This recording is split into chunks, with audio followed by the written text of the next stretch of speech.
జీతం రాగానే కారట్ గీకుడు, ఇంటి కిరాయిలు, బడి ఫీజులకు పోను, ఖర్చులకు ఇంట్లో 5-10 వేలు పెడితే మా ఎక్కువ. ఇంతో అంతో దాచుకున్న పైకం ఉంటే ఓ 50,000, 1,00,000 ఉండొచ్చు. అంతకంటే ఎక్కువ ఉంటే తీసుకుపోయి బ్యాంకులు వేస్తారు కానీ ఇంట్లో అయితే పెట్టుకోరుల్లా. ఎందుకంటే దొంగల భయం. ఉన్నోళ్ళైతే ఓ 5 లక్షలు 10 లక్షలు ఉంటే ఉండొచ్చు. మరి గీసారేంది మోతాదు బ్యాంకే ఇంట్లో పెట్టుకున్నాడు పో. కడక్ కడక్ నోట్లు చూస్తుంటే కళ్ళు చెమక్కుమంటున్నాయిలే. మొత్తం 500 నోట్ల కట్టాలి. గట్ రోకు 200, 100 కట్టలు ఉన్నట్టున్నాయి. ఎంచితే ఎంతో ఎరికేనా 2,18,00,000. Hyderabad Manikonda area current officer Ambedkar గారి అవినీతి పైకమాట. కాకుంటే దొరికింది ఆయన బినామీ గారి ఇంట్లో. అంబేద్కర్ గారు ఆమ్దానికి మించిన ఆస్తులు కమాయించిండని ఏసీబీకి కంప్లైంట్ వస్తే సార్ దగ్గర మనిషి ఇంట్లో చిన్నపాటి బ్యాంకే బయటపడ్డది.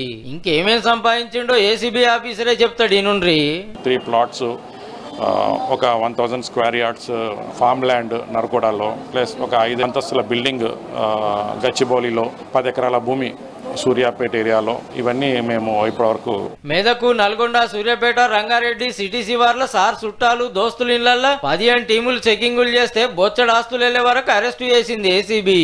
200 కోట్ల దానిక సంపాదించిండని ప్రచారం అవుతుంది. మరి ఇక గీ నోట్ల కట్టల బ్యాగు చూడుర్రి. 92 లక్షలు ముద్దుగా జమాయించి పెట్టింది గీ మేడం. పేరు నూపూర్ బోరా. అస్సాం సీఎం గారి ఆఫీస్ లో ముఖ్యమైన ఆఫీసర్ అమ్మ.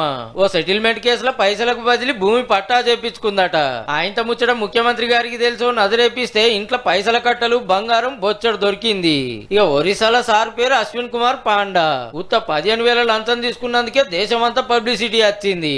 ఎందుకంటే సర్కార్ కొలువు పరీక్షల ఫస్ట్ ర్యాంక్ సార్దేనట అప్పట్లా.